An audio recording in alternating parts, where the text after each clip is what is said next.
तो अपन dynamics of circular motion सीख रहे थे। तो डायनामिक्स ऑफ सर्कुलर मोशन के अंदर जो अपना नेक्स्ट टॉपिक है that is banking of roads, है ना। ये भी डायनामिक्स का ही क्वेश्चन है एक तरीके से, बट बहुत जगहों पे सेपरेट टॉपिक के फॉर्म में दिया होता है, तो अपन उसी को सॉल्व करेंगे।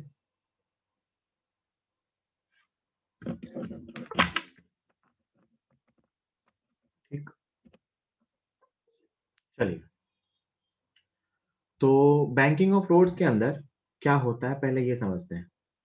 आप सबने एक चीज नोटिस की होगी कि जब कभी हाईवे वगैरह पे जा रहे हो तो जब टर्न होता है, टर्न के पास आपको ऐसा फील होता होगा कि रोड ऐसी फ्लैट ना होके हल्का सा स्लोप है रोड पे। मतलब रोड ऐसी ना होके कुछ ऐसी है, हल्का सा स्लोपी है, हल्की सी आपको स्लोप फील होता होगा, है ना। बहुत कम रहता है, आपको वो मालूम नहीं चलेगा, तो हल्का सा रोड जो है वहां पे ऐसा, मतलब टर्न लेना है ना तो टर्न की तरफ एक सर्कुलर टर्न ऐसा बना रहा होता है, तो हल्का सा इंक्लाइंड होता है ना। ये आपको ट्रेन में भी फील होता है। ट्रेन में भी जहां ट्रेन टर्न हो रही होती है वहां आपको कई बार फील होता होगा ट्रेन हल्की सी लेफ्ट की तरफ झुक जाती है। जब लेफ्ट की तरफ अगर टर्न ले रही हो तो ट्रेन हल्की सी लेफ्ट की तरफ झुक जाती है। हमें कई बार फील होता है कि ज्यादा लोग उस तरफ हो गए हैं। ऐसा नहीं है, वहां भी ऐसा रहता है कि एक जहां पे टर्न होता है एक पटरी नीचे रहती है और एक पटरी थोड़ी सी ऊपर रहती है। ऐसा करके बनाया जाता है, इंटेंशनली बनाया जाता है। रोड के केस में इसको बैंकिंग ऑफ रोड कहते हैं, बैंकिंग ऑफ रोड। और रेलवे ट्रैक के केस में इसी को कहते हैं सुपर एलिवेशन। ये ऐसा हल्का सा एलिवेटेड होता है, इसको बोलते हैं सुपर एलिवेशन। ऐसे ही जानने की बात है, मतलब जो चीज आप रेल के सीख रहे हो रोड के लिए भी सही है ना। होता क्या ये मैं बताऊंगा। उसके पहले हम ये देखते हैं कि सर्कुलर टर्न हम लेते कैसे हैं। तो हमें एक्चुअली क्या करना है, रोड पे टर्न लेना है। कहीं रास्ते से जा रहे हैं तो रोड पे हमें टर्न लेना है। तो टर्न कैसे कैसे ले सकते हैं। टर्न लेना है मतलब सर्कल में घूमना है। सर्कल में घूमना मतलब हमें क्या चाहिए, सेंट्रीपिटल फोर्स चाहिए। तो पहला है turning with the help of friction only, with the help of friction only। ये मैं आपको पहले सिखा चुका हूं कि हमें अगर सिर्फ फ्रिक्शन की हेल्प से टर्न लेना है, मतलब हॉरिजॉन्टल रोड पे टर्न लेना है, रोड बिल्कुल फ्लैट हॉरिजॉन्टल हो और हमें इस पे अपनी कार को या बाइक को टर्न कराना हो, तो उसके लिए क्या होना चाहिए, ये क्वेश्चन अपन पहले सॉल्व कर चुके हैं। कि मान लो ये कोई गाड़ी है, ये यहाँ एक सर्कल पे घूम रही है, मान लो v स्पीड से, ये r रेडियस का सर्कल है। तो आप कहोगे सर इस पे हॉरिजॉन्टल में एक ही फोर्स आ सकता है, फ्रिक्शन। तो अपन ने ये सीख रखा है। तो फ्रिक्शन की वैल्यू है mv स्क्वायर अपॉन आर। और आप जानते हो कि फ्रिक्शन की वैल्यू म्यू एन से हमेशा कम होती है।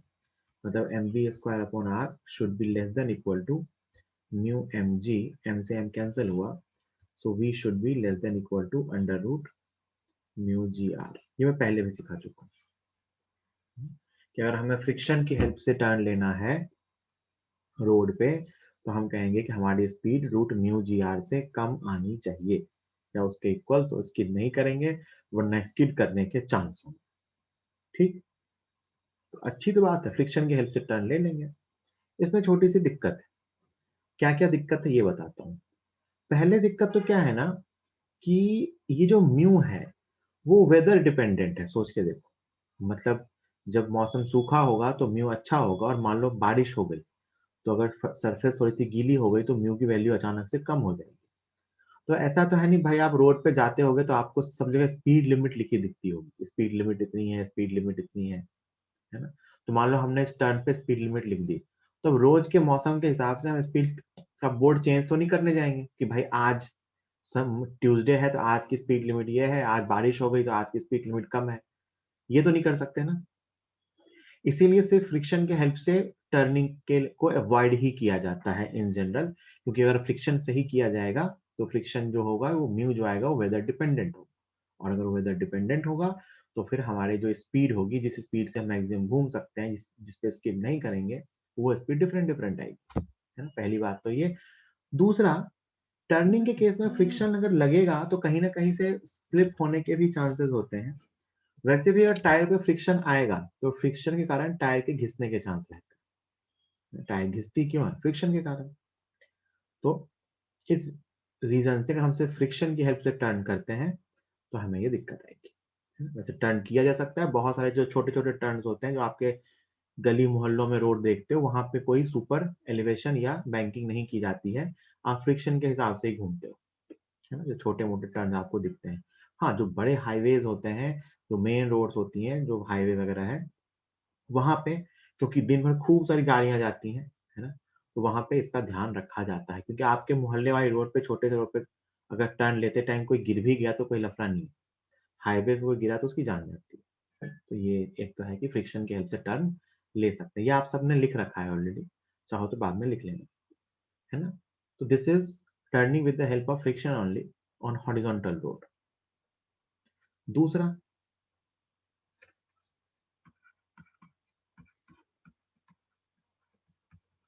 Turning with the help of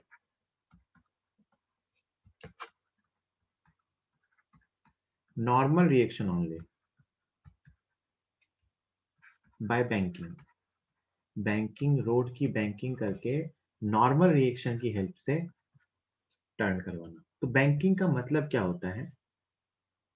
banking of road का मतलब कि रोड का एक साइड, पूरी रोड हॉरिजॉन्टल ना होके एक साइड जो हो दूसरी साइड के रिस्पेक्ट में एलिवेटेड हो। बैंकिंग का मतलब होता है कि one side of road is elevated, मतलब उसका जो क्रॉस सेक्शन दिखेगा, रोड का क्रॉस सेक्शन, वो कुछ ऐसा दिखेगा, ठीक है, ऐसा इंक्लाइन प्लेन टाइप का है, थीटा, है ना।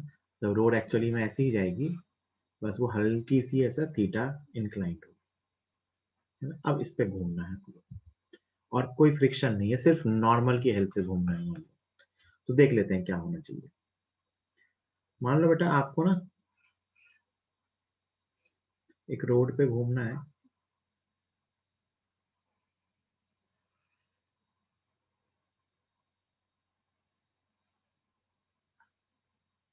ना, उसका क्रॉस सेक्शन में बना रहा हूँ, वो ऐसी है रोड, हल्की सी इंक्लाइन टाइप की रोड है। तो मैं इसका दूसरा व्यू ड्रॉ कर रहा हूँ कि मैं सिर्फ ऐसे देखूंगा कि कार जो है वो इस इंक्लाइन प्लेन पे चल रही है ना, ऐसे कार जा तो ऐसे रही होगी इस तरफ ना, तो अपन मान रहे हैं कि कार ऐसे जा रही है अंदर की तरफ, है ना, ये उसका सर्कल होगा, ये सर्कल की कुछ रेडियस होगी, ठीक है। तो हमें यही निकालना है कि ये कार इस पे कितनी स्पीड से जा सकती है। अगर मैंने थीटा बैंकिंग की है, मैं समझ में आ रहा है कि वो जो हॉरिजॉन्टल रोड थी ना, इसी में जो ये आउटर वाली बाउंड्री है, ये आउटर वाली बाउंड्री, ये फ्लैट ना होके हल्की सी ऊपर उठी हुई है, तो हल्का सा ये पूरा रोड स्लोपी है। तो मैंने ये जो इंक्लाइन प्लेन बनाया है ना, ये उसी का क्रॉस सेक्शन है। तो मुझे यही निकालना है कि इस थीटा से बैंक रोड पे हमारी कार कितने स्पीड से जा सकती है ना। तो देखना ध्यान से, सॉल्व कर लेते हैं। तो ये अपने बैंक रोड का क्रॉस सेक्शन है और ये अपने उस कार का एफबीडी है, कार ऐसे जाएगी, कार हॉरिजॉन्टल सर्कल में घूमेगी, ये रहा सर्कल, ये रहा सेंटर और ये रही रेडियस, कार ऐसे घूम रही है वी स्पीड से, है ना। ये रोड का ये क्या दिखाया मैंने, क्रॉस सेक्शन है रोड का, क्रॉस सेक्शन ऑफ रोड,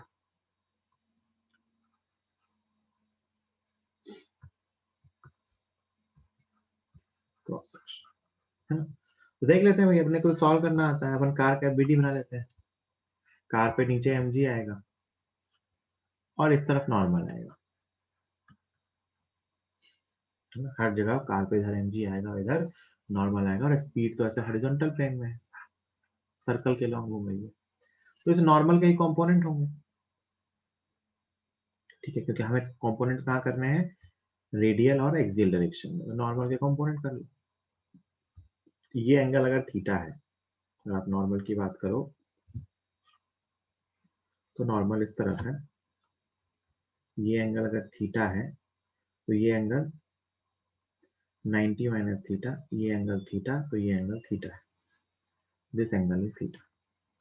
तो जो n cos थीटा है ऊपर की तरफ, वो mg को बैलेंस कर रहा है, और जो n sin थीटा है वो उसको घुमा रहा है। सिंपल सी बात। n का ये एंगल थीटा था, तो ये 90 माइनस थीटा, तो ये थीटा। तो नॉर्मल का वर्टिकल लाइन के साथ एंगल भी थीटा है। ऊपर लिखेंगे कि जो n cos थीटा है वो mg को बैलेंस कर रहा है, और जो n sin थीटा है वही उसको घुमा रहा है। तो यहाँ पे घुमाने में कौन सा फोर्स काम आया? नॉर्मल का एक कंपोनेंट। घुमाने में कौन काम आया? नॉर्मल का एक कंपोनेंट n sin थीटा, और n cos थीटा mg को बैलेंस कर रहा है। दोनों को डिवाइड कर लीजिए, ये फर्स्ट इक्वेशन और ये सेकेंड इक्वेशन। तो अगर मैं 1/2 करूं, ये बचेगा tan theta is equal to बचेगा v²/rg। तो स्पीड की वैल्यू आएगी √rg tan थीटा। ये पहले भी आ चुकी है, याद है क्या? कोनिकल पेंडुलम सब में यही तो आई थी। वहां भी क्योंकि यही तो हो रहा था, जहां जहां हॉरिजॉन्टल सर्कल में घूम रहा था सब जगह यही तो हो रहा था कि नॉर्मल या फ्रिक्शन, सॉरी नॉर्मल या टेंशन का एक कंपोनेंट mg को बैलेंस कर रहा था और दूसरा कंपोनेंट घुमा रहा है। यहाँ भी वही है। तो बिना फ्रिक्शन के अगर हम घुमाना चाहते हैं सिर्फ नॉर्मल की हेल्प से, मतलब हम चाहते हैं कि स्मूथ सरफेस होती है, तो ये √rg tan थीटा से घूम सकता है। यहाँ पे हमने क्या किया? नॉर्मल का ही एक कंपोनेंट यूज कर लिया, कहाँ? हॉरिजॉन्टल में उसको घुमाने के लिए। तो हमने अपनी बुद्धि दिखाते हुए नॉर्मल का एक कंपोनेंट यूज किया। ट्रेनों में सोचो ये काम बहुत अच्छा हो जाएगा। ट्रेन में ना नॉर्मल बहुत ज्यादा होगा, सोचो ट्रेन का वेट कितना होता है, तो उसको बैलेंस जो करने के लिए n cos थीटा आएगा, n cos theta equal to mg, तो n की वैल्यू ठीक ठाक होती है ना? तो उस ठीक ठाक फोर्स से ही अपने को घूमने का फोर्स इजीली मिल जाता है। हम एक तरह से ट्रेन के वेट को ही यूज कर ले रहे हैं, कि वो नॉर्मल जो दे रहा है उसके हेल्प से ही हम उसको घुमा ले रहे हैं। ठीक है, तो पहले केस में हमने सिर्फ फ्रिक्शन की हेल्प से घुमाया, दूसरे केस में हमने सिर्फ नॉर्मल की हेल्प से घुमाया। तो अच्छी बात। इसमें भी एक दिक्कत है। इसमें दिक्कत क्या है ना, कि स्पीड की एक कांस्टेंट वैल्यू आ गई, √rg tan थीटा। मतलब भाई एक बार रोड बन गई है ना, तो थीटा फिक्स हो गया, आर भी फिक्स हो गया। भाई रोड एक बार बन गई तो टर्न की रेडियस फिक्स हो गई, और एंगल भी फिक्स हो गया, और जी तो भगवान ने फिक्स कर रखा है। तो बचा क्या? स्पीड। स्पीड भी फिक्स हो गई ना। तो मान लो आप एक ऐसी सर्कुलर रोड पे इंटर होते हो जहां लिखा हुआ है स्पीड लिमिट नहीं, स्पीड कांस्टेंट होनी चाहिए 40 की। मतलब 40 से कम भी नहीं हो सकते, 40 से ज्यादा भी नहीं हो सकते, है ना? क्यों? पता है क्या होगा? देखो, फील करके दिखाता हूँ तुम्हें। सुनना, अगर मैंने स्पीड को मान लो v कुछ आंसर है 40 मान लो, अगर मैंने 40 से स्पीड को कम किया, मान लो v डिक्रीज हुआ, तो v डिक्रीज हुआ, थीटा तो कांस्टेंट है, m और r भी कांस्टेंट, तो v डिक्रीज होगा तो नॉर्मल डिक्रीज होगा, v डिक्रीज होगा तो नॉर्मल डिक्रीज होगा, नॉर्मल यहाँ डिक्रीज होगा तो यहाँ भी तो नॉर्मल डिक्रीज हुआ। पहले mg और n cos थीटा बैलेंस थे, अब नॉर्मल डिक्रीज हुआ तो ये नीचे आने लगेगा। भाई mg ज्यादा हो गया, पहले बैलेंस थे अब नॉर्मल पहले से कम हुआ तो mg ज्यादा हो गया, तो ये नीचे आने लगेगा ऐसे।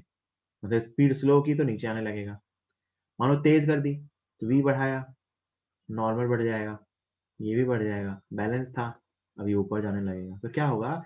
ये जो ऐसे घूमता रहता, जो कार ऐसे घूमती है 40 की स्पीड पे, अगर मैंने स्पीड 40 के बदले 50 कर दी तो ये ऊपर शिफ्ट होने लगेगा, और 30 कर दी तो नीचे आने लगेगा। तो सोचो आसपास में एक्सीडेंट हो सकता है। ये ऐसी एक ही कार रोड पे ट्रेन पे थोड़ी ना जाती है, ज्यादा कारें जाती हैं, तो ये एक्सीडेंट के चांसेस रहते हैं। तो इसलिए ऐसा होता भी नहीं है, क्योंकि एक तो स्मूथ सरफेस हो ही नहीं सकती, है ना? तो ये बात समझ में आई? बिना नॉर्मल, सिर्फ नॉर्मल के हेल्प से अगर घुमाएंगे तो स्पीड की एक फिक्स वैल्यू मिलेगी, जो हमारे लिए बहुत काम की नहीं रहेगी। क्यों? क्योंकि इससे ज्यादा या कम स्पीड पे अगर हुआ तो वो कार ऊपर नीचे, मतलब लाइन के अलावा ऊपर नीचे शिफ्ट होगी। सोच के देखो ना, तेज चलाएंगे तो ऊपर जाने लगेगी, धीमी चलाएंगे तो नीचे आने लगेगी, है ना? डेथ वेल की तरह ही। तो एक्चुअली में हम प्रैक्टिकली करते भी क्या है, नॉर्मल फ्रिक्शन दोनों को यूज करते हैं। तो तीसरा केस वही है, मतलब ये था सिर्फ बैंकिंग की हेल्प से। अच्छा, इसमें एक स्पीड बहुत काम की है। अगर मैं इस स्पीड से घुमाऊं तो फ्रिक्शन जीरो होगा। इसको कई बार स्पीड ऑफ बैंकिंग भी कह देते हैं, स्पीड ऑफ बैंकिंग, बैंकिंग की स्पीड, है ना? या कहते हैं कि रोड इस स्पीड के लिए बैंक्ड है, मतलब can move without friction, can move without friction. अगर इस स्पीड के लिए बैंक कर दिया है तो बिना फ्रिक्शन के मूव कर सकता है। अब सुनना, तीसरा सबसे इंपॉर्टेंट है, थोड़ी सी मैथ से परेशान मत होना।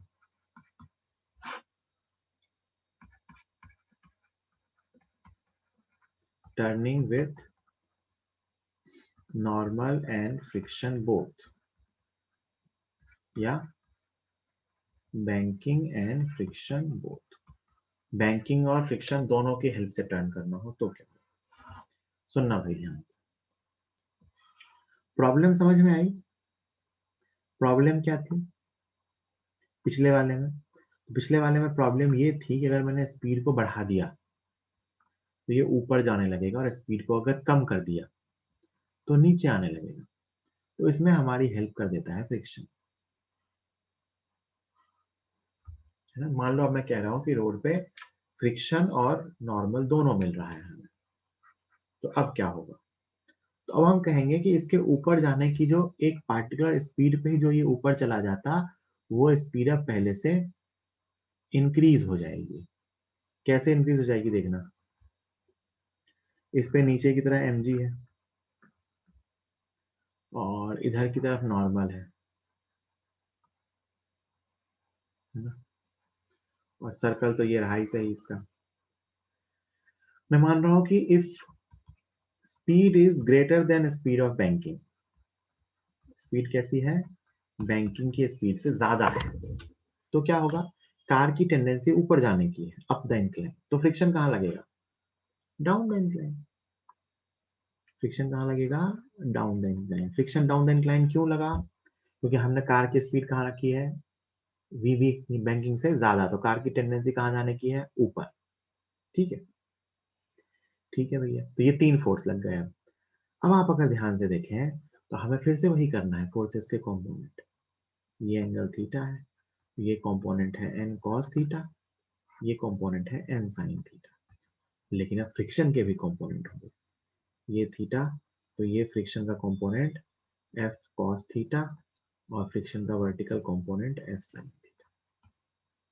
अब वापस में देखो, एक्सियल में फोर्स बैलेंस कर रहा हूँ, एक्सियल में, तो एक्सियल में फोर्स बैलेंस करें तो F sine theta plus M G is equal to N cos theta. और सेंट्रीपिटल में इक्वेशन लिखूं तो सेंट्रीपिटल में दो फोर्स हैं, N sine theta plus F cos theta is equal to M V square upon, अभी मैंने v क्या रखी है? बैंकिंग की स्पीड से ज्यादा। तो आप कहोगे कि सर एक एक्स्ट्रा फोर्स आ जाएगा फ्रिक्शन, और फ्रिक्शन नीचे की तरफ आएगा, मतलब डाउन द इंक्लाइन। क्यों? क्योंकि कार की टेंडेंसी ऊपर जाने की थी। फ्रिक्शन का एक कंपोनेंट एफ साइन थीटा नीचे, एक component F sine theta circle की प्लेन में। तो अब एक्सियल में फोर्सेस हो गए ऊपर एन कॉस थीटा, नीचे एफ साइन थीटा और एम जी। सेंटीमीटर में फोर्स हो गए एन साइन थीटा और एफ कॉस थीटा, जो मिलके M V square upon R देगा। ठीक, अब मैं ये जानना चाहता हूं कि मान लो अपने को फ्रिक्शन कोफिशिएंट पता है, तो मैं जानना क्या चाहता हूँ ये सुनना, कि मुझे फ्रिक्शन कोफिशिएंट पता है तो बताओ मैक्सिमम कितनी स्पीड से घुमा सकते हैं। तो मान लो आपसे ये पूछ दिया, इसी थर्ड डेरिवेशन का पार्ट है, if friction coefficient is mu,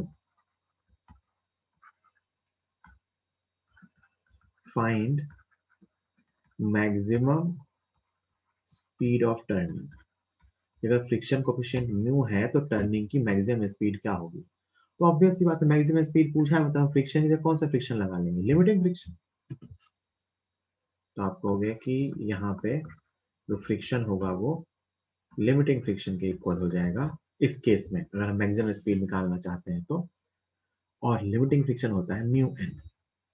तो बस इस इक्वेशन में फ्रिक्शन की जगह म्यू एन रख दीजिए। तो पहले इक्वेशन है F sine theta plus M G, तो पहली इक्वेशन को मैं लिख रहा हूँ mu N sine theta plus M G equal to N cos theta. This is first equation. और दूसरी इक्वेशन है N sine theta plus F cos theta.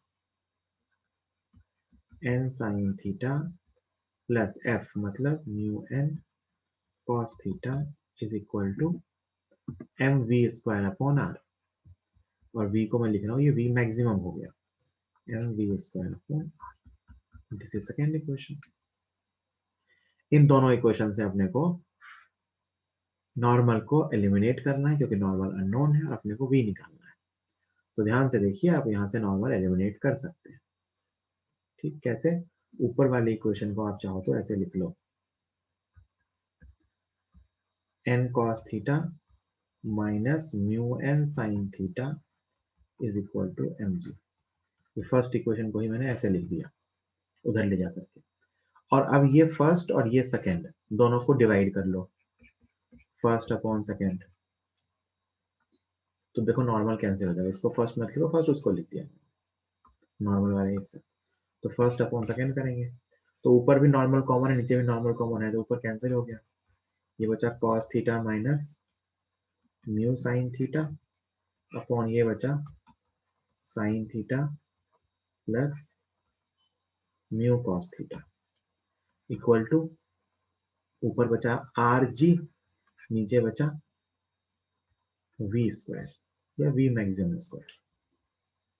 ठीक है, तो यहां से वी मैक्सिमम स्क्वायर कितना आ रहा है, R G sign theta plus mu cos theta upon cos theta minus mu sine theta.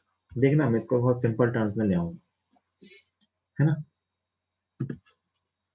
तो v maximum square is equal to R G, कितना है ये, sine theta plus mu cos theta. एक काम करो, इससे ना कॉस थीटा कॉमन ले लो, इससे क्या करो, कॉस थीटा ऊपर नीचे दोनों जगह से कॉमन ले लो, तो ये क्या बचेगा, कॉस थीटा कॉमन लेंगे तो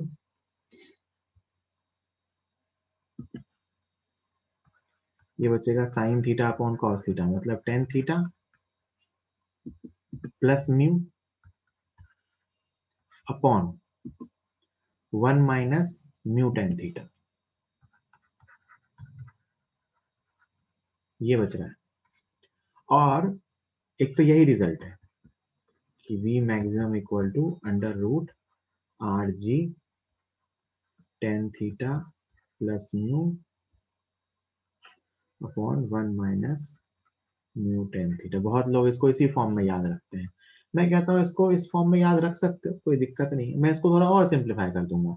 मुझे याद है कि tan lambda equal to mu होता है, लेमडा याद है, lambda is angle of friction, lambda is angle of friction.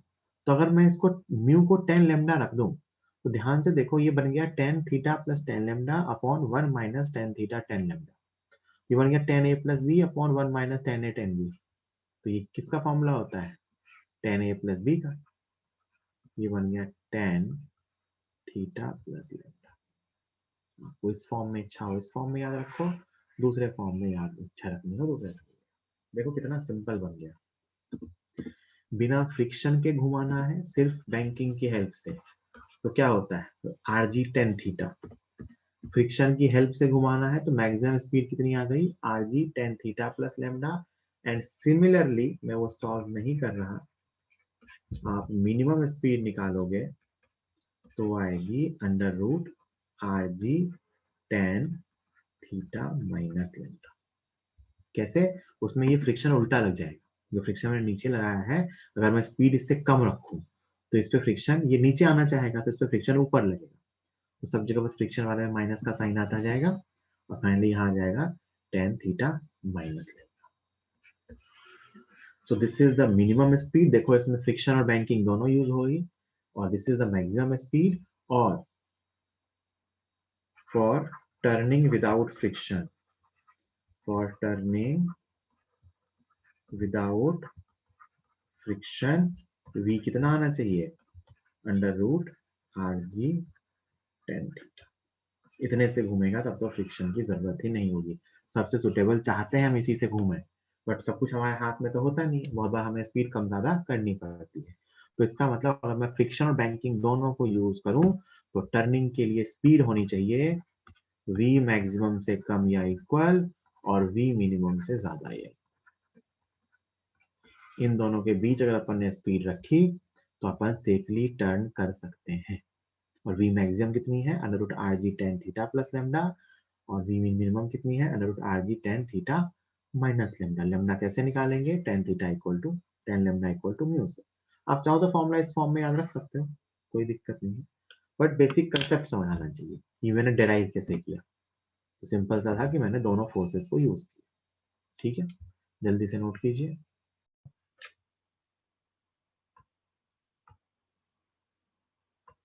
मतलब क्वेश्चन क्या, स्टेटमेंट लिख देता हूं। ऐसा लिखा हो ना कि if a road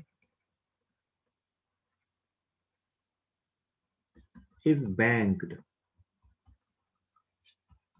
for turning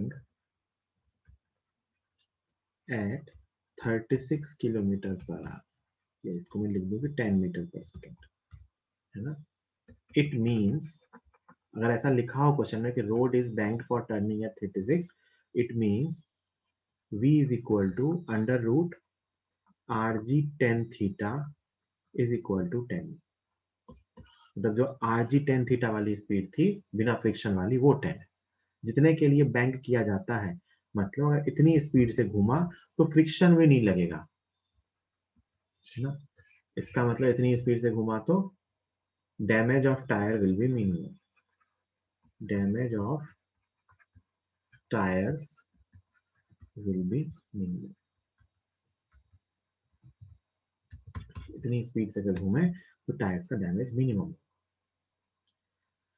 ठीक, तो ये अपना था बैंकिंग ऑफ रोड्स। तो इसी के साथ अपना ये हॉरिजॉन्टल सर्कुलर मोशन फिनिश होता है। एक दो मिसलेनियस क्वेश्चन है वो अपन सबसे लास्ट में करेंगे। इसके बाद जो अपना पार्ट आता है वो आता है बेटा वर्टिकल सर्कुलर मोशन।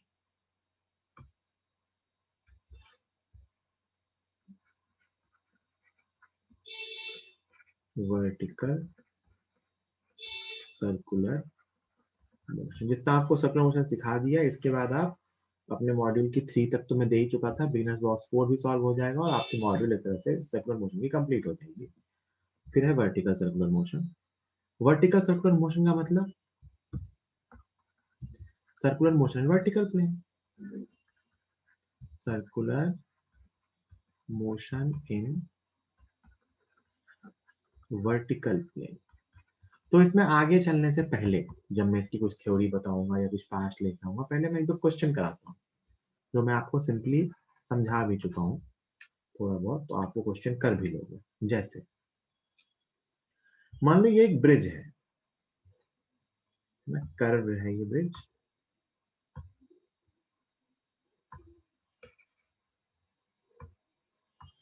अभी तुम भूल जाओ कि वर्टिकल सर्कुलर मोशन में कुछ नया होने वाला है। तुम तो बस याद रखो कि तुम्हारे पास जितनी सर्कुलर मोशन की इन्फॉर्मेशन है उसके अकॉर्डिंग तुम क्वेश्चन सॉल्व करो। ये ब्रिज है, का सेंटर यहाँ होगा, ऑब्वियस सी बात है। इसकी रेडियस आर है, रेडियस इक्वल टू, इस पे ना एक कार जाती है कांस्टेंट स्पीड से, इस ब्रिज पे एक कार जाती है कांस्टेंट स्पीड। ये क्या है, एक ब्रिज। लिखा है car moves on the bridge with constant speed v।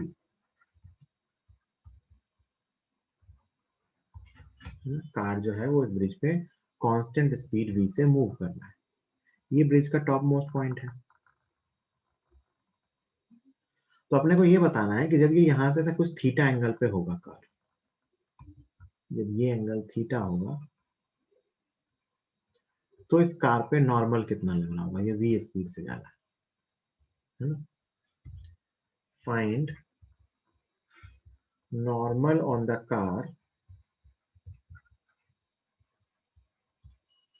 For the given angle theta. Given angle theta जो मैंने दिखा रखा है यहाँ पे, इस कार पे नॉर्मल कितना होगा, मास एन है। ये सवाल है, कार जा रहा है इस पे कांस्टेंट स्पीड से, है ना, v स्पीड से। तो जब ये कार थीटा एंगल पे है, इस थीटा एंगल पे कहीं से भी वर्टिकल लाइन के साथ थीटा एंगल है, ये लाइन कौन सी है, वर्टिकल लाइन। जब ये कार वर्टिकल लाइन पे है, मतलब ये कार पहले ऊपर जाएगी फिर नीचे आएगी, तो जब ये वर्टिकल लाइन से थीटा एंगल पे है तो यहाँ पे ये इस पे नॉर्मल कितना होगा।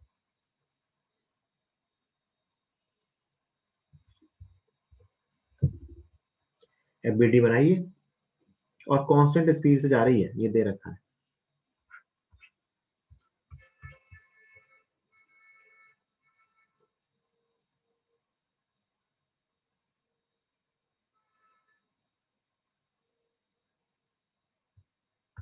सब लोग एफबीडी बनाइए कार का, गिवन सिचुएशन में सब लोग कार का एफबीडी बनाइए, मैं भी बनाऊंगा।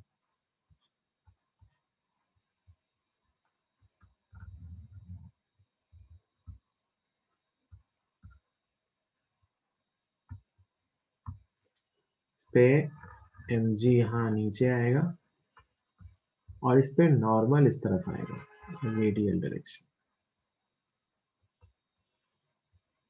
ये मानते हैं सब लोग। और ये एंगल थीटा है तो ये एंगल थीटा, ये इधर जा रहा है कांस्टेंट स्पीड से।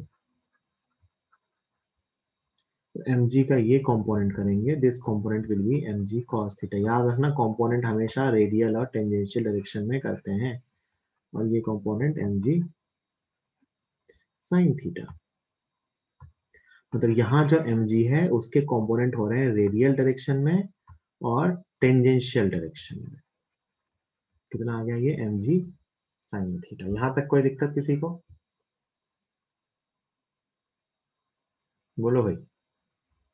मैंने mg और नॉर्मल बनाया और mg के कंपोनेंट कर दिए, mg cos theta radial direction में, mg sin theta tangential direction में, और स्पीड वगैरह लिख दी। अब बड़ा ध्यान से देखिएगा कि इस केस में तो ये कार कांस्टेंट स्पीड से जा ही नहीं सकती भाई, इस पे टेंजेंशियल में नेट फोर्स है पीछे की तरफ, तो कार नेट स्पीड से जा ही नहीं सकती। इसका मतलब इस पे आगे भी कोई फोर्स होगा, पक्की सी बात है, और वो फोर्स फ्रिक्शन के अलावा और कुछ नहीं हो सकता।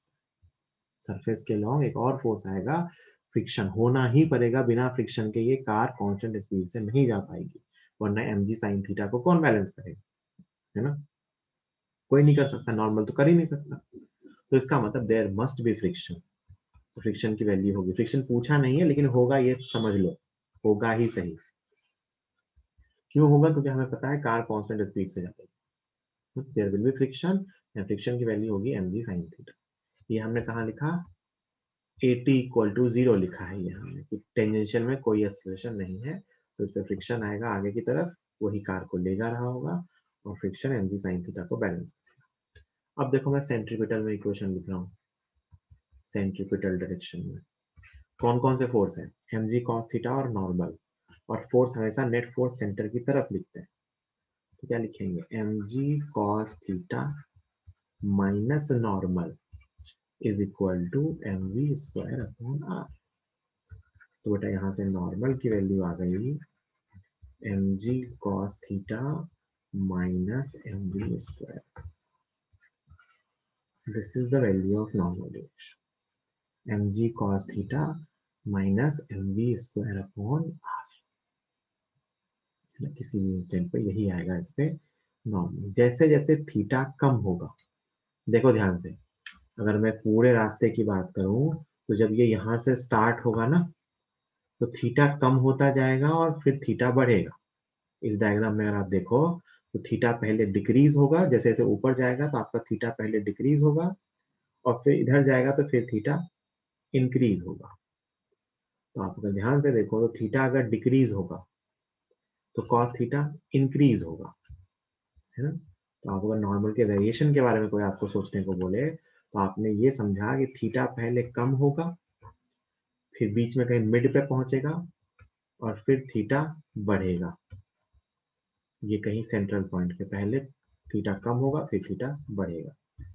mg cos थीटा, अगर थीटा कम होगा तो mg cos थीटा बढ़ेगा, तो नॉर्मल पहले बढ़ेगा और फिर नॉर्मल कम होगा। तो जब ये बिल्कुल वर्टिकल लाइन पे होगा, बीच में यहाँ मैक्सिमम नॉर्मल होगा। कब? जब ये वर्टिकल हो जाएगा, मतलब जब थीटा इक्वल टू 0 हो जाएगा तो नॉर्मल मैक्सिमम होगा। तो आप यहाँ से ये भी कह सकते हो कि मैक्सिमम नॉर्मल की वैल्यू आएगी mg माइनस mv स्क्वायर। और देखो जो मैक्सिमम नॉर्मल आया ना वो mg से कम है, वो mg से कम है। अगर मैं इस कर्व ब्रिज पे कार लेके जा रहा हूँ कांस्टेंट स्पीड से, तो मेरी कार पे जो नॉर्मल आ रहा है वो mg से कम है। मतलब कार अगर रुकी होती ना तो नॉर्मल mg के बराबर होता, यहाँ नॉर्मल mg से कम आ रहा है। मतलब कार रोड पे और रोड कार पे उसके वेट से कम फोर्स कर रहा है। देखो और फायदा हुआ, रोड पे लोड इफेक्टिवली कम हो गया। सोच के देखो, यही नॉर्मल तो रोड पे लोड बन के आएगा, तो रोड पे जो लोड आया वो एक्चुअली में mg से कम हो गया। ठीक, क्योंकि वही नॉर्मल जो है एक तरह से आप सेंट्रीपिटल फोर्स का काम कर रहे हैं, या मैं कहूँ तो नॉर्मल और mg मिलकर के सेंट्रीपिटल फोर्स का काम कर रहे हैं। इसीलिए आप देखोगे जनरली ब्रिजेस का शेप ऐसा ही होता है। जो पुराने जमाने में, अब तो वो स्टील वाले ब्रिज बनते हैं मोस्टली, बट जो पहले के पुराने ब्रिज देखोगे छोटे मोटे कहीं आपको मिलेंगे सीमेंट वाले, वो आप याद करो इसी शेप के होते हैं। सीधे बहुत कम मिलेंगे। जो पुराने जमाने के आपको रेलवे के ब्रिजेस दिखेंगे या कोई पुराने अंग्रेज के टाइम के आप कोई ब्रिज देखोगे ना, तो इसी आर्क शेप में मिलेंगे। ध्यान है क्या? अरे बोलो, देखा किसी ने? देखा ही होगा, कहीं ना कहीं आर्क शेप का ब्रिज रहता है ना? इसके फायदे भी हैं, इसका आपने दिखा ना इसका फायदा, है ना? अच्छा यही सोचो, यही ब्रिज ना इसके ठीक उल्टे शेप का होता। मान लो ये ब्रिज ऐसा होता, सेम क्वेश्चन पूछा जाता है, ये ब्रिज ऐसा होता और इसके अंदर ये कार ऐसे जा रही होती, वही सेम v स्पीड से। क्वेश्चन भी यही होता, जब ये इस वर्टिकल लाइन से कहीं थीटा एंगल पे है तो अपने को पूछा जाता है कि बताओ नॉर्मल कितना होगा। फिर भी अपन यही करते हैं, अपने को तो यही करना आता है कि इस पे इधर की तरफ mg होता और इधर की तरफ नॉर्मल होता, और फिर से mg के कंपोनेंट करते भाई। ये एंगल थीटा तो ये एंगल थीटा, तो ये आता अपना mg cos थीटा और ये आता आपका mg sin theta.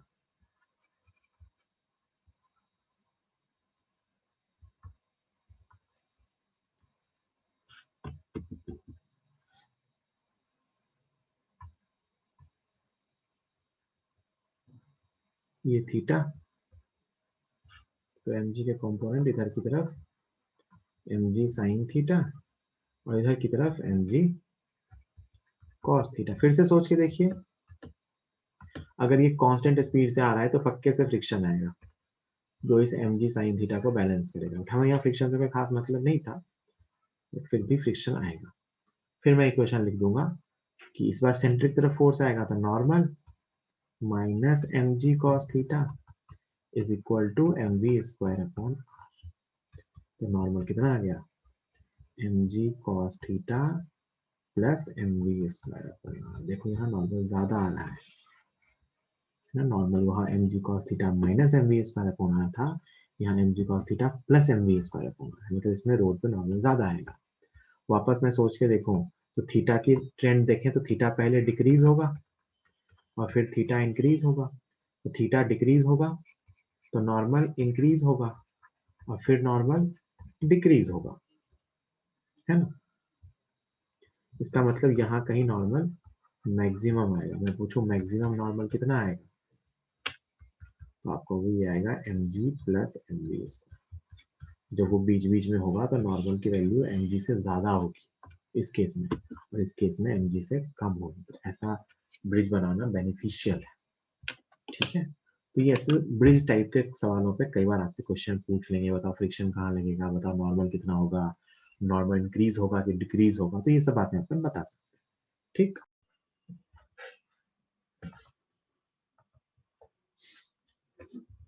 Vertical circular motion ही सीख रहे हैं अभी, है ना? वही चल रहा है, कुछ कुछ क्वेश्चंस कर रहे हैं अपन अभी ऐसे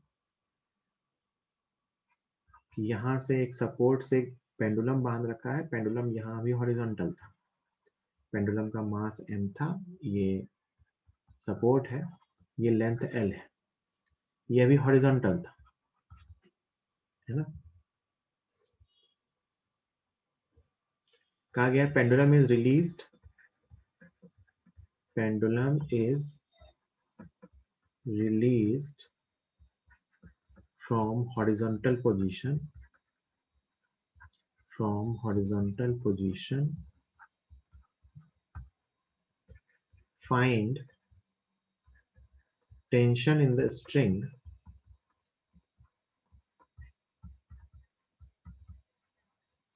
when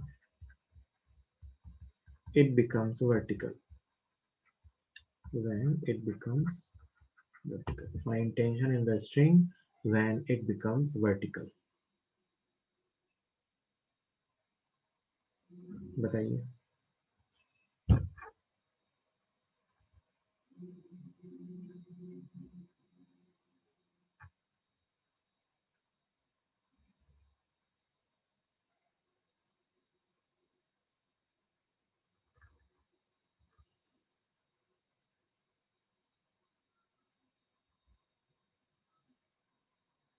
Pendulum is released from the given position. Find tension in the string when it becomes vertical.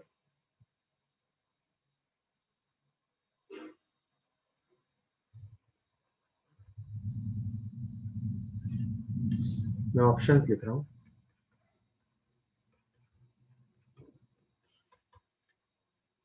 mg, 2 mg, 3 mg, 4 mg. Find tension in the string when it becomes vertical. Pendulum को horizontal position से release किया गया है, तो जब ये vertical होगा तो स्ट्रिंग में टेंशन क्या होगी. मैं एक हिंट दे रहा हूँ. हॉरिजॉन्टल से रिलीज किया है तो वर्टिकल में इसकी कुछ स्पीड होगी. जब ये वर्टिकल हो चुका होगा पेंडुलम, तो वो अपन एनर्जी कंजर्वेशन से निकाल सकते हैं. ये हिंट थी कि अपन एनर्जी कंजर्वेशन यूज करके वर्टिकल होने का इसकी स्पीड निकाल सकते हैं. सॉल्व कीजिए.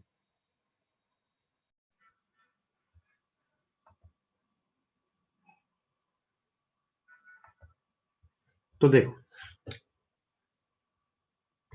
आसान क्वेश्चन है, बस दो कंसेप्ट मिक्स हो गए.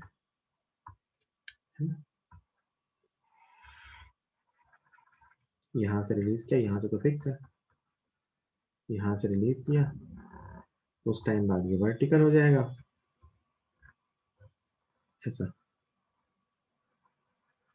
तो यहाँ पे तो स्पीड 0 थी, यहाँ पे कुछ स्पीड होगी v. ये लेंथ l है तो ये लेंथ भी l है. ये स्पीड अपन निकाल सकते हैं. कैसे? एनर्जी कंजर्वेशन से. क्या एनर्जी कंजर्व रहेगी? हाँ. क्यों एनर्जी कंजर्व रहेगी? क्योंकि इस पे कौन कौन से फोर्स का वर्क है? mg का. बस टेंशन का वर्क 0 है क्योंकि टेंशन हमेशा परपेंडिकुलर था, तो मैकेनिकल एनर्जी कंजर्व रहेगी. वहां अपन एक और क्वेश्चन किए. तो loss in potential energy, potential energy कम हुई कितनी? mgl. वही कहाँ गई? काइनेटिक एनर्जी में, हाफ mv स्क्वायर. तो यहाँ से v आ गया इसका √2gl. ये खूब किया है अपन ने. जब भी यहाँ आएगा तो इसकी स्पीड कितनी होगी? √2gl. हमें इस बॉटम मोस्ट पॉइंट पे इसमें टेंशन पूछी.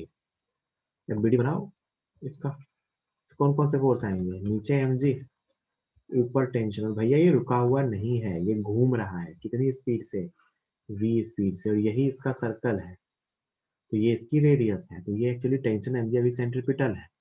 तो अपन इक्वेशन क्या लिखेंगे? Tension minus mg is equal to mv square upon l. Tension mg का कॉम्बिनेशन ही सेंट्रीपिटल फोर्स की तरह वर्क कर रहा है.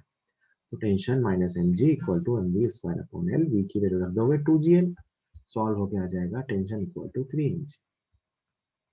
तो बॉटम मोस्ट पॉइंट पे टेंशन कितनी आएगी? 3 mg के इक्वल. ठीक.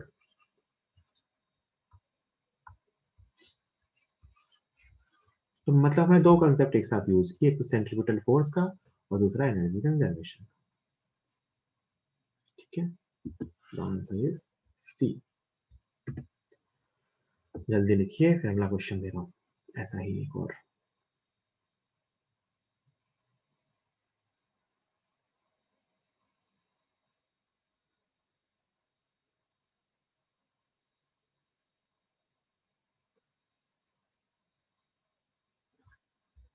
ठीक है. चलिए नेक्स्ट क्वेश्चन. सेम क्वेश्चन है. पेंडुलम को हॉरिजॉन्टल से रिलीज किया है.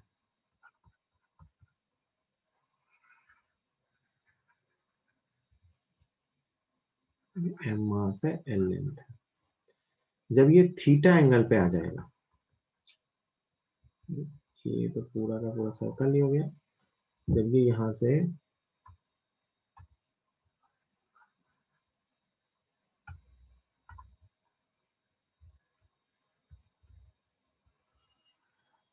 थीटा एंगल पे कहीं आ जाएगा ये, मान लो मैं इसको थीटा कह रहा हूं,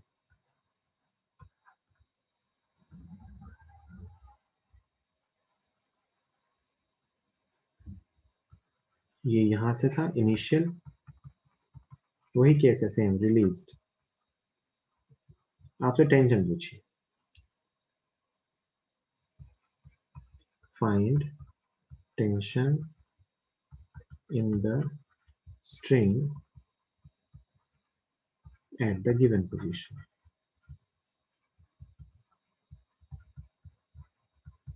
तो देखो ध्यान से, वापस वही कहानी है, वापस वही कहानी। चलो सब लोग बात सॉल्व करो, 2 मिनट का टाइम लो, फिर मैं बताऊंगा। आंसर लिखने की जरूरत नहीं है, थीटा के टर्म में आपको लिखने में दिक्कत आएगी। आपको जब ये स्ट्रिंग यहां से पास हो रही होगी तो इस इंस्टेंट पे टेंशन बतानी है कितनी होगी। आंसर चैट बॉक्स में लिखने की जरूरत नहीं है, आप सॉल्व करके अपने पास रखो, मैं 2 मिनट का टाइम दे रहा हूँ, फिर डिस्कस। तो वापस वही कहानी है, ये यहाँ कुछ स्पीड से आ रहा होगा, वो स्पीड अपन निकाल सकते हैं ना, ये वापस वहां कुछ स्पीड से आ रहा होगा, वो स्पीड अपन इजीली निकाल सकते हैं। कैसे? तो कितना नीचे आया भैया, ये distance h, h is l cos theta. तो यहाँ स्पीड यहाँ पे आएगी, आप जानते हो वो स्पीड अपनी √2gh आ जाती है ना, v square equal to u square plus 2gh से। आप कभी भी h हाइट नीचे आता है तो mg का वर्क mgh होगा, mgh equal to half mv square. तो स्पीड क्या आएगी √2gh, h की वैल्यू अपने को पता है l cos थीटा, तो स्पीड पता चल गई 2gl cos थीटा, ये स्पीड आ गई। अब यहाँ पे एक बार के लिए ध्यान से बीडी बनाइए, तो यहाँ पे बीडी बनाए तो यहाँ पे देखो कौन कौन से फोर्स आएंगे। टेंशन इस तरफ, mg नीचे, और वापस ये रही आपकी रेडियल डायरेक्शन। तो mg के कंपोनेंट कीजिए, mg ना रेडियल है ना टेंजेंशियल है, तो ये रहा mg का कंपोनेंट रेडियल डायरेक्शन में, और ये रहा mg का कंपोनेंट टेंजेंशियल डायरेक्शन। मतलब ध्यान से देखो, टेंशन और mg cos थीटा मिलकर कौन सा फोर्स दे रहे हैं? सेंट्रीपिटल। और mg sin थीटा कौन सा फोर्स दे रहा है? टेंजेंशियल। सोचो ना, इसकी स्पीड बढ़ेगी, सोच के देखो, जब मैं इसको रिलीज करूंगा तो इसकी स्पीड बढ़ती है। इसकी स्पीड कैसे बढ़ सकती है? कौन सा फोर्स स्पीड बढ़ाएगा? तो सोचो, टेंशन तो हमेशा कहाँ लगेगी? रेडियल डायरेक्शन में। टेंशन कभी भी स्पीड नहीं बढ़ा सकता। mg का हमेशा एक कंपोनेंट है जो रेडियल डायरेक्शन में है, सॉरी टेंजेंशियल डायरेक्शन में है, और mg का वही कंपोनेंट g sin थीटा इसकी स्पीड बढ़ा रहा है। थीटा अलग अलग है, हर टाइम पे थीटा चेंज हो रहा है, तो स्पीड के चेंज होने की रेट भी चेंज हो रही है, बट वही g sin थीटा 80 है आपके पास। क्या है? 80, and 80 is g sin theta. मतलब देखो ये कांस्टेंट नहीं है, थीटा पे डिपेंड कर रहा है। इनिशियली ये g था, फिर बाद में इसकी वैल्यू जब यहाँ पहुंच जाएगा तो जीरो हो जाएगी थीटा की, तो 80 भी जीरो हो जाएगा। तो ये डिफरेंट डिफरेंट इंस्टेंट्स पे टेंजेंशियल ऐसे है, इससे मतलब नहीं है, बट मैंने ये एक्स्ट्रा बता दिया। आपने जब टेंशन पूछी तो अपन लिख देंगे इक्वेशन, क्या लिखेंगे? Tension minus mg cos theta is equal to mv square upon l। So tension equal to v square upon l करोगे तो 2mg cos थीटा बचेगा। ये mg cos theta plus 2mg cos theta मतलब 3mg cos theta. Tension कितना आया? 3mg cos theta. देखो theta इसमें zero रख दो, थीटा जीरो मतलब वर्टिकल हो गया, तो आंसर क्या आ गया? 3mg। देखो यहाँ पे वही तो था, थीटा जीरो हो गया बाद में। तो किसी भी थीटा एंगल पे जब ये होगा तो इसमें टेंशन कितनी होगी? 3mg cos थीटा के बराबर। क्वेश्चन है सबके सब में देखो मैं दो चीजें यूज कर रहा हूँ। एक तो ये एनर्जी कंजर्वेशन, जिसकी हेल्प से मैं स्पीड निकाल रहा हूँ। दूसरा सेंट्रीपिटल फोर्स की इक्वेशन जो सर्कुलर मोशन का, दो चीजें एक साथ यूज हो गई।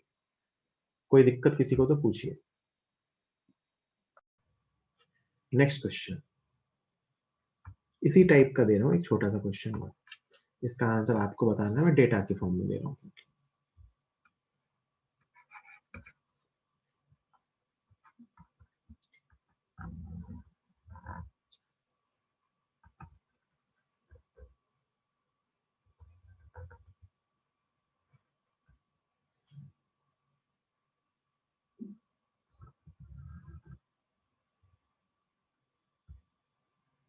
है ना। ये तो अपनी वर्टिकल लाइन है, ये एंगल दे रखा है 37 डिग्री, और ये एंगल दे रखा है छोटा वाला 16 डिग्री। ठीक है, स्ट्रिंग की लेंथ है 1 मीटर। ये इनिशियली यहाँ है, यहाँ से रिलीज किया है ना। फाइनली जब यहाँ पहुंचेगा तो इसमें कुछ स्पीड होगी। ठीक है, इसको ऐसे फाइनल पॉइंट कह रहे हैं, इसको 1 कह लो, चाहो तो इसको 2 कह लो। ठीक है, और मास जो बॉब का मास है वो दे रखा है आपको 2 kg। तो आपसे पूछा है कि find tension in the string when pendulum passes through point 2। when pendulum passes through point 2, जब पेंडुलम पॉइंट 2 से पास होता है तो इसकी स्पीड क्या होगी, सॉरी इस पर टेंशन कितनी होगी बताओ। वो 160 डिग्री नहीं है मेरा, 16 है ना, 16। 37 और उसके बाद का है 1 से 2 के बीच का एंगल है 16 डिग्री। सिंपल है बिल्कुल, सॉल्व करो, आता है तुम्हें करना।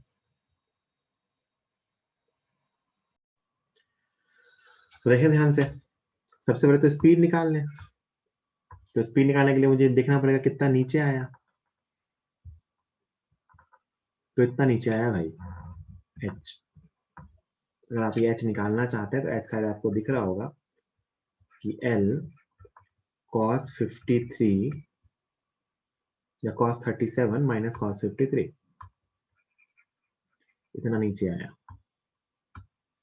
L cos 37 माइनस cos 53, ये निकालोगे cos 37 4/5 होता है, cos 53 3/5 होता है, तो ये L/5 आ रहा है। So it is 1/5 metre. तो स्पीड आ जाएगी √2g इंटू 1/5, मतलब 2 मीटर पर सेकेंड। कितने लोगों का ये स्पीड आ गया था 2 मीटर पर सेकेंड? स्पीड 2 मीटर पर सेकेंड। अरे भाई ये आ गया था।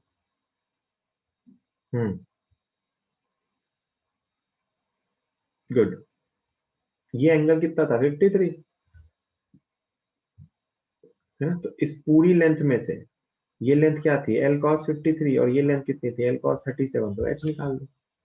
अब तो बस क्या है, इक्वेशन है लिखनी है। यहाँ पे mg इधर, ये एंगल आपको 37 दे ही रखा है, तो क्या लिखोगे? Tension minus mg cos 37, tension minus mg cos 37 is equal to mv square upon L। तो टेंशन माइनस mg मतलब 20, cos 37 मतलब 4/5 is equal to m v square upon L।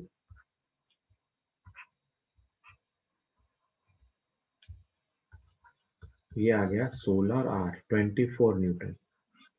24 आना चाहिए answer. Answer should be 24 newton. Tension minus mg sin 37 equal to mv square upon L। बस यही तो कर रहे हैं, हर जगह तो यही कर रहे हैं। बस यहाँ पर v की वैल्यू कुछ और थी, जो हमने रिलीज कहीं और से किया था। ठीक है, चलिए तो आज की क्लास यहीं फिनिश करते हैं।